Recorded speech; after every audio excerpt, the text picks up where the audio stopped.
మూడో మాట మనం ధ్యానం చేయబోతున్నాం. 19వ అధ్యాయం యోహాను సువార్త 26వ వచనం. యేసు తన తల్లియు తాను ప్రేమించే శిష్యులను దగ్గర నుంచి చూచమ్మా, ఇదిగో నీ కుమారుడు అని తన తల్లితో చెప్పాను. మాట చెప్పండి.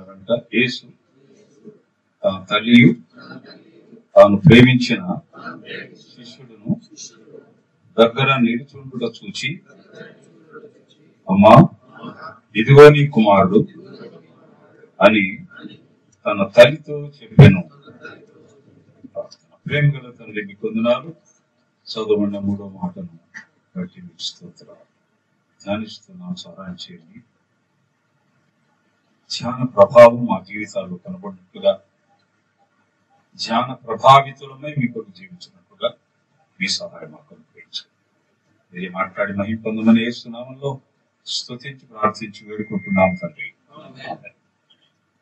ప్రియమైన సహోదరి సహోదరులారా, మనం చదువుకున్న ఈ వాక్య భాగం యోహాను సువార్త 19వ అధ్యాయం 26వ వచనం. ఈ వచనంలో ప్రభు తన తల్లిని యోహానుకు అప్పగిస్తున్నాడు. తాను ప్రేమించిన శిష్యుడు అంటే యోహానుకు అప్పగిస్తున్నాడు. తల్లిని కూర్చున్న శ్రద్ధ, తల్లిని కూర్చున్న ప్రత్యేకమైన ఆలోచన కలిగి మరణించడం ఇక్కడ మనకు తల్లి కంటే ముందుగానే చనిపోతుంది. తల్లి కళ్ళ ముందు కొడుకు చనిపోవడం చాలా విచారకరమైన కదా. లోకరీత్యా నేను పోయిన బాగుంటుందయా వాడికి ఎక్కువ తల్లులు అంగలాచడం మనం వార్తల్లో చదువుతున్నాం, వార్తల్లో చూస్తున్నాం. 33.5 సంవత్సరాలకి యేసుక్రీస్తు మరణించడం, అది శిలువ మీద మరణించడం, హింసించబడి చనిపోవడం, అది కళ్ళారా చూస్తున్న తల్లి ఆయన దగ్గర నిలబడడం, యేసు ప్రేమించే శిష్యులు కూడా అక్కడ ఉండడం, ఇక్కడ మనం చూస్తున్న సంగతి. ఇదిగో నీ కుమారుడు అని తన తల్లితో చెప్పాను.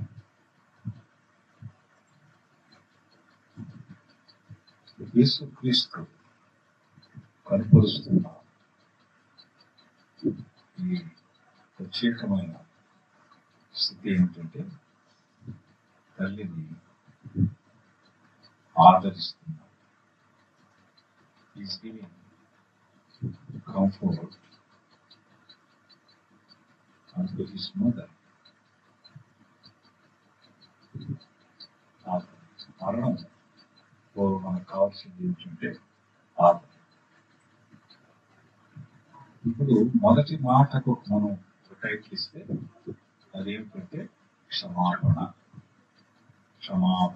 నకారాలతో ముగించబడ్డ మొదటి మాట క్షమాపణ.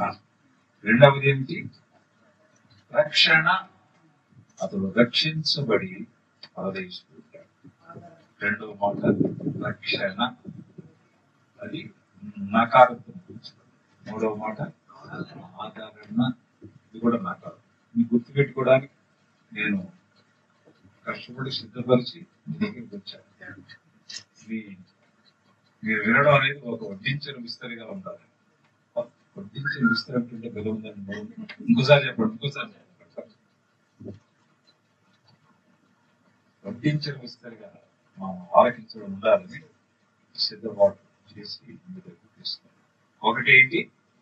ఒకటి క్షమాపణ, 2 రక్షణ, 3 ఆదరణ. మరణంలో ఆదరణ తప్ప మరో అవసరం మరణాన్ని మించి ఉండలేదు. మరణాన్ని మించేది ఆదరణ.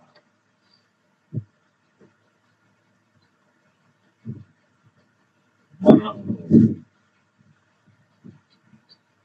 దించేది ఆదరణ పరమాత్మ నుంచి. అమ్మా ఇదిగో నీ కుమారుడు అని, ఇదిగో నీ తల్లి అని ఇక్కడ ప్రభు తెలియజేస్తుంది. ఆయన మరణములో మనకు ఆదరణ ఇచ్చే మరణం అనేది మనకు తప్పనిసరి ఒక అనుభవం. It's a complex experience which we cannot cross.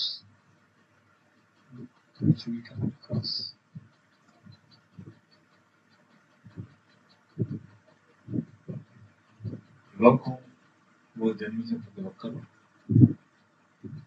తల్లి గర్భం నుండి వచ్చిన ప్రతి ఒక్కరు భూగర్భంలోనికి రాజైనా రోజు గడవడం వాడైనా, గొప్పవాడైనా కొద్దివాడు, మరణం అందరికీ అయితే దాన్ని మించింది ఆదరణ. ఎక్స్పీరియన్స్ లో ఆదరణ ఇవ్వలేదు కాబట్టి ఇవ్వకూడదని కాదు, ఆదరణ ఇవ్వలేదు, కొంత ఉపశమనం ఇస్తుంది. ఉపశమనం వేరు ఆదరణ. ఉపశమనం అంటే జంతుబాబు ఒకసారి రాసిన తర్వాత మళ్ళీ రాసుకోవాలి.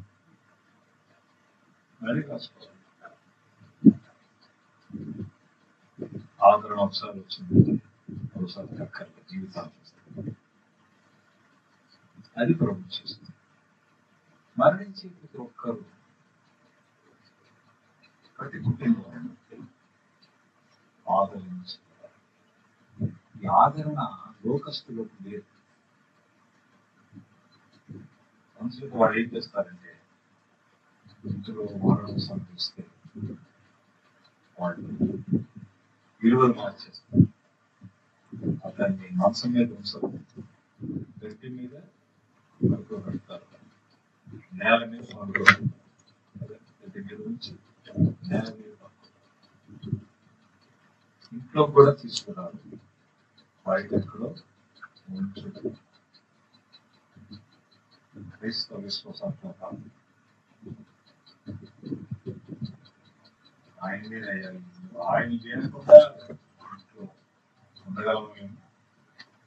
మేము ఇళ్లలోనే మనం ఉంచుతాం చాలా సేఫ్. తర్వాత మందిరంలో తెస్తాం.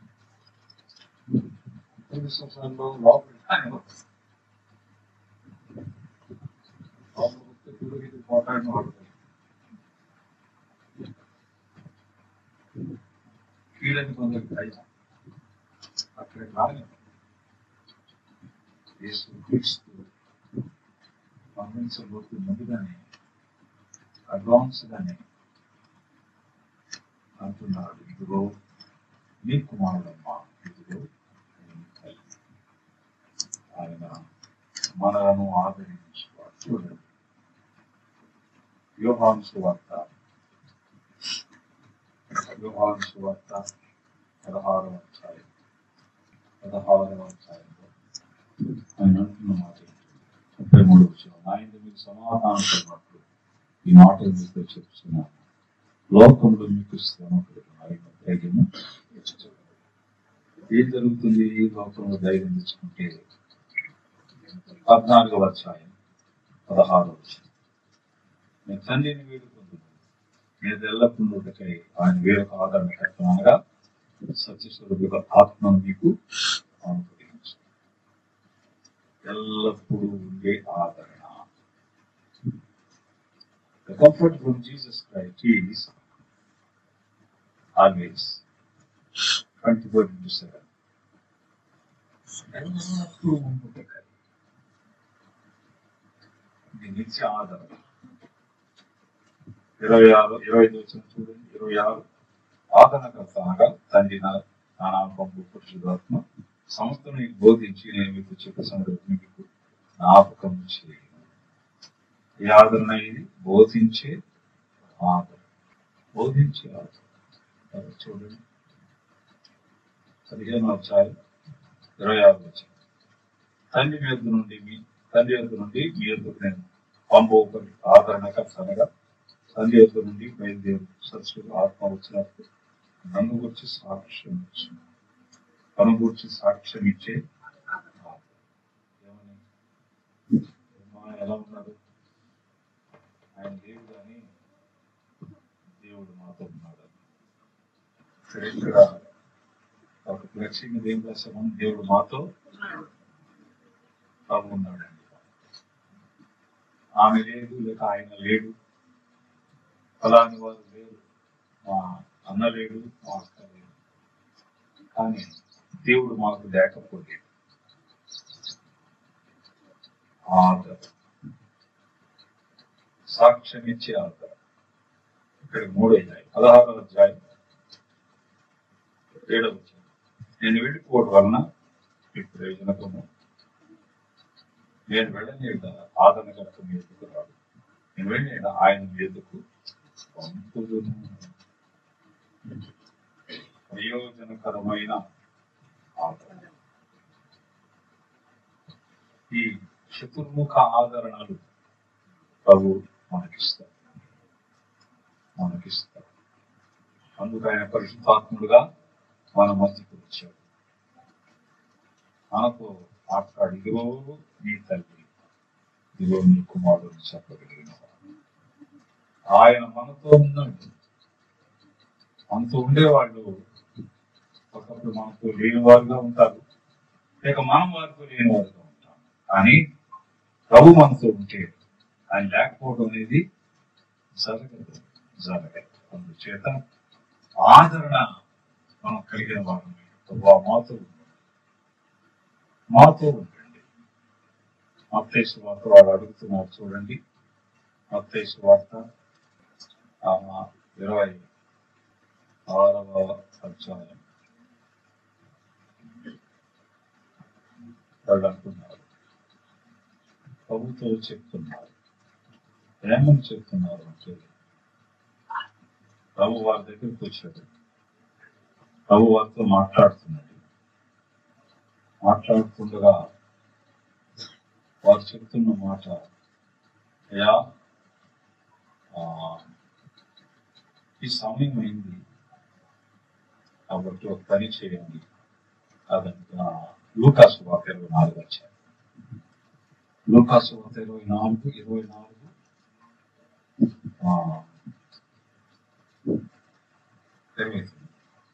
వారు సాయంత్రం కావచ్చినది, రొద్దు గురుక్కినది, మాతో కూడా ఉండమని చెప్పి మాతో ఉండండి.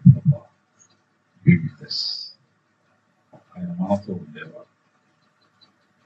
మనం లేని చోట ఆయన ఉండడు, ఆయన లేని చోట మనం ఉండలేము. అది మన బంధం. ఈ ఆదరణకర్తను కలిగిన ప్రభుని మహిమపరుద్దాం. ఈ ఆదరణ కుటుంబానికి, తల్లికి కుమారునికి, అనగా కుటుంబానికి ఇస్తున్నారు. ఆయన ఆదరణకర్త.